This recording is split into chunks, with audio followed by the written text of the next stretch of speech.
Assalamualaikum warahmatullahi wabarakatuh. Kami dari kelompok 4 akan mempresentasikan materi tentang karakteristik tes yang baik.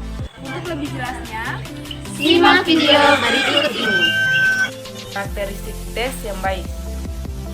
Tes merupakan alat yang digunakan untuk melakukan pengukuran dalam suatu evaluasi pembelajaran.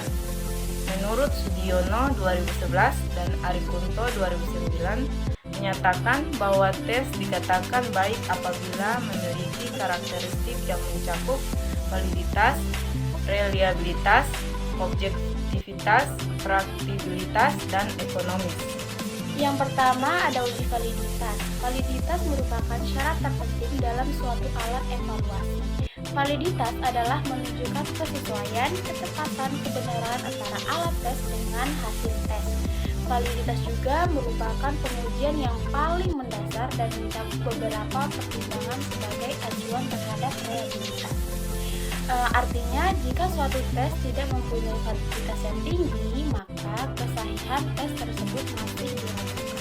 Validitas suatu tes dinyatakan dengan angka koefisien atau R. Kriteria korelasi adalah sebagai berikut. Yang pertama ada 0,01 sampai 0,20 sangat rendah atau hampir tidak ada korelasi. Yang kedua ada 0,21 sampai 0,40 korelasi rendah. Yang ketiga ada 0,41 sampai 0,60 korelasi cukup. Yang keempat ada 0,61 sampai 0,80 adalah korelasi tinggi. Yang terakhir ada 0,81 sampai 1,00 korelasi sangat tinggi atau sempurna, atau soal tersebut dapat dipakai. Ini merupakan contoh tabel hasil uji validitas. Dengan menggunakan taraf signifikasi 0,05 dengan DL sama dengan N kurang 2, yaitu jumlah soal 15 dikurang 2 sama dengan 13, maka nilai R tabel data tersebut adalah 0,5140 dengan syarat R hitung lebih besar dari L tabel. Ya, dapat kita lihat contoh yang nomor 1, R hitungnya 1,00, R tabelnya 0,514. Maka soal tersebut valid dikarenakan R hitung lebih besar dari R tabel. Ya, soal yang kedua, R hitungnya 0,437, R tabelnya 0,514. Maka soal tersebut tidak valid dikarenakan R hitung lebih kecil dari R tabel. Ya, berikut ini merupakan langkah-langkah uji validitas dengan menggunakan SPSS. Yang pertama, kita masukkan data ke dalam SPSS, kemudian kita pilih menu Analyze. Setelah itu kita klik Correlate, kemudian kita klik Bivariate. Setelah itu semua item yang ada kita pindahkan ke sebelah kanan, kemudian kita checklist person to toilet, dan kemudian kita klik OK. Ya, jadi ini merupakan hasil dari uji validitas. Uji validitas dapat kita lihat di kolom paling ujung atau kolom paling kanan. Yang kedua adalah uji reliabilitas. Nah, reliabilitas adalah derajat konsistensi dari suatu instrumen yang akan digunakan pada penelitian. Dalam suatu penelitian, instrumen yang kita gunakan harus melakukan pengujian terlebih dahulu. Yang pertama, yaitu seperti yang telah dijelaskan pada bagian yang pertama tadi adalah uji validitas. Setelah selesai melakukan uji validitas, selanjutnya instrumen akan melalui uji reliabilitas. Jadi dalam hal ini, satu hasil pengukuran dapat dipercaya apabila ia memperoleh hasil yang sama dari beberapa kali pelaksanaan dengan subjek yang sama juga. Jadi si instrumen ini dapat dikatakan reliable apabila telah diujikan selama sebanyak beberapa kali kepada subjek yang sama juga. Jika hasilnya sama dari subjek yang sama, maka si instrumen akan dikatakan reliable. Namun dalam hal ini juga untuk mencari keajikan dari si instrumen dapat dipengaruhi oleh beberapa hal. Contohnya seperti si subjek atau siswa ini yang memiliki faktor-faktor lain seperti sudah tahu tentang instrumen yang digunakan atau mengisi secara sembarang dan lain sebagainya, itu juga dapat mempengaruhi. Nah, di sini menurut Gronlund dalam Haryanto 2020 halaman 149 menyatakan bahwa ada beberapa faktor yang dapat mempengaruhi reliabilitas, yaitu sebagai berikut. Yang pertama, di sini ada panjang tes atau banyaknya soal. Nah, apabila kita memberikan instrumen kepada subjek atau siswa dengan teks yang panjang atau banyak, maka di situ dapat mempengaruhi kebosanan atau rasa bosan dari mereka dalam mengisi instrumen tersebut. Jadi, untuk sebagai peneliti kita juga harus memperhatikan hal-hal tersebut. Bahwa kita dapat menggunakan tes yang panjang dan atau soal yang banyak sesuai dengan kemampuan atau kita lihat umur dari si subjek itu sendiri. Nah, yang kedua adalah sebaran skor. Sebaran skor itu dapat memuat dari tingkat reliabilitas jadi lebih tinggi. Ya. Yang ketiga adalah tingkat kesukaran. Nah, tingkat kesukaran ini dalam penggunaan pendekatan penilaian acuan normal itu baik membentuk soal yang mudah maupun yang sukar, ia cenderung menghasilkan tingkat reliabilitas yang rendah. Yang keempat adalah objektivitas. Nah, objektivitas ini maksudnya adalah dalam instrumen itu atau soal yang kita berikan kepada subjek atau siswa itu adalah soal yang sama, tidak berbeda-bedakan. Jadi itu maksud dari objektivitas. Selanjutnya ada metode untuk mencari besarnya reliabilitas. Nah, di sini yang pertama ada metode bentuk paralel atau ekuivalen. Nah, metode bentuk paralel ini apa? Jadi, metode bentuk paralel adalah dua buah tes yang memiliki kesamaan tujuan, kemudian tingkat kesukaran, dan susunan. Namun, dalam hal ini, butir-butir soal yang digunakan itu berbeda. Jadi, maksudnya dalam pengujian instrumen ini menggunakan dua instrumen, tetapi memiliki kesamaan tujuan, kemudian tingkat kesukarannya juga sama, dan juga susunannya sama. Tetapi yang membedakan adalah butir-butir soal yang digunakan. Nah, metode yang kedua yaitu metode tes ulang atau tes retest method.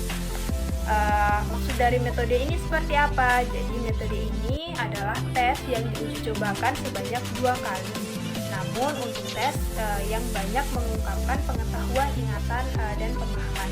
Jadi pada tes yang kedua ini dia itu diujikan 2 kali dengan tes yang sama gitu, dengan banyak mengungkapkan supaya tujuannya itu untuk mengungkapkan pengetahuan, ingatan, atau pemahaman dari siswa atau objek ini. Nah, untuk metode yang ketiga yaitu metode belah dua atau split half method. Jadi, metode belah dua merupakan pengujian yang hanya melakukan uji coba sebanyak 1 kali. Berbeda dengan metode pertama atau kedua tadi. Jadi, dalam metode belah dua ini kita sebagai peneliti itu membagi sebanyak 2 kelompok. Kemudian memberikan pengujian instrumen kepada mereka atau dikatakan 1 kali uji coba. Dalam pengujian reliabilitas ada kriteria pada Cronbach Alpha. Menurut Ghazali 2016 itu menyatakan bahwa instrumen yang dikatakan reliable itu apabila nilai Cronbach Alpha-nya lebih besar dari 0,60. Nah, lebih lanjut, kriteria dari Cronbach Alpha ada beberapa kriteria yang dapat kita ketahui. Yang pertama adalah reliabilitas sempurna. Reliabilitas sempurna itu apabila alfa lebih dari 0,90. Yang kedua, reliabilitas tinggi. Nah, reliabilitas tinggi ini apabila alfa 0,70 sampai 0,90 itu masuk dalam kriteria reliabilitas tinggi. Yang ketiga ada reliabilitas sedang. Reliabilitas sedang ini apabila alfa 0,50 sampai 0,70. Yang keempat yaitu reliabilitas rendah apabila alfa kurang dari 0,50. Nah, ini merupakan kriteria yang nanti dapat dilihat pada hasil tabel pengujian uji reliabilitas. Itu kita hasilnya masuk pada kriteria yang mana. Nah, berikut ini merupakan cara untuk melakukan uji reliabilitas. Namun di sini kita melanjutkan data dari uji validitas yang pertama. Jadi kita masuk pada pengujian SPSS-nya. Yang pertama di sini kita memasukkan data-data atau item-item sesuai dengan posisinya masing-masing. Selanjutnya kita dapat memilih atau mengeklik menu analyze. Nah, di situ akan muncul pilihan scale. Nah, setelah muncul scale, kita memilih reliability analyze. Setelah kita memilih reliability analyze, di situ kita akan menemukan tabel item. Nah, di situ kita akan memindahkan item-item yang valid saja. Jadi kita memilih item mana yang valid.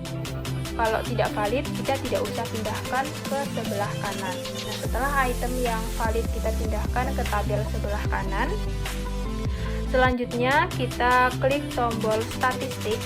Nah, di situ akan muncul tabel dengan beberapa pilihan. Kita akan mencentang bagian scale if item delete. Setelah kita mencentang pilihan itu, kita akan mengeklik continue. Setelah continue, ada pilihan tombol OK. Nah, setelah kita mengeklik tombol OK, maka akan memperoleh hasil perhitungan reliabilitasnya. Setelah kita memperoleh hasil dari uji reliabilitas, maka kita dapat melihat pada tabelnya ini. Nah, pada tabel reliability statistik, di situ kita memperoleh kerombak alfanya 0,538. Nah, jadi seperti yang telah dijelaskan pada kriteria kerombak alfa tadi, satu instrumen dikatakan reliable apabila nilai kerombak alfa lebih dari 0,60. Nah, apabila kerombak alfanya kurang dari 0,50, maka dikatakan instrumen ini dikatakan tidak reliable. Jadi pada contoh yang kita berikan ini berarti dapat disimpulkan bahwa hasilnya ini kurang dari 0,60. Jadi kita katakan tidak reliable. Namun di samping itu hasil ini akan masuk pada kriteria yang telah dijelaskan tadi. Dia masuk pada kriteria reliabilitas sedang, karena tadi reliabilitas sedang itu merupakan berkisar antara 0,50 sampai 0,70. Yang ketiga ada praktibilitas. Ya, jadi praktibilitas ini memiliki arti bahwa sebuah tes harus bersifat praktis, di mana tes tersebut mudah untuk digunakan bagi yang menyusun alat evaluasi maupun orang lain yang menggunakan alat tersebut. Kemudian dalam menyusun tes tersebut juga harus memperhatikan bahasa serta petunjuk dalam mengerjakan soal. Nah, di dalam sebuah tes dapat dikatakan memiliki praktibilitas yang tinggi apabila tes tersebut bersifat praktis dan mudah dalam pengadministrasiannya. Jadi, tes ini sifatnya itu sederhana dan juga lengkap. Nah, tes yang praktis yaitu tes yang memiliki ciri-ciri yang pertama mudah dilaksanakan. Artinya yaitu tidak menuntut peralatan yang banyak dan dapat memberikan kebebasan kepada siswa untuk mengerjakan soal yang dianggap lebih mudah terlebih dahulu. Kemudian yang kedua itu mudah digunakan atau mudah dalam memeriksanya. Artinya bahwa tes itu dapat dilengkapi dengan kunci jawaban maupun pedoman penskorannya. Nah, yang ketiga dapat dilengkapi dengan petunjuk yang jelas. Artinya agar dapat diberikan kepada orang lain. Ciri keempat yaitu objektivitas. Tes berciri objektivitas memiliki arti dalam pelaksanaannya tidak memasukkan unsur-unsur pribadi terhadap hasil tes tersebut. Nah, misalnya kesan penilai terhadap siswa, bentuk tulisan, gaya bahasa, faktor kelelahan dari penilai, dan lain sebagainya. Adapun upaya mengurangi keobjektivitasan penilai ini dapat dilakukan dengan tes dilakukan secara kontinu dan tes dilakukan secara komprehensif. Maksud dari tes dilakukan secara kontinu yakni tes dilakukan secara terus-menerus sehingga memperoleh data atau gambaran lebih jelas tentang keadaan siswa. Sedangkan tes dilakukan secara komprehensif atau menyeluruh memiliki makna bahwa tes harus mencakup seluruh materi, aspek berpikir seperti ingatan, pemahaman, analisis, aplikasi, dan lain sebagainya, serta tes juga harus mencakup berbagai cara, misalnya tes tulis, tes lisan, tes pengamatan, dan lain sebagainya. Ciri tes terakhir yakni ekonomis. Nah, maksudnya dalam pelaksanaan tes tersebut tidak membutuhkan biaya yang mahal, banyak tenaga, dan waktu yang lama dalam memproduksi maupun mengelola hasil tes tersebut.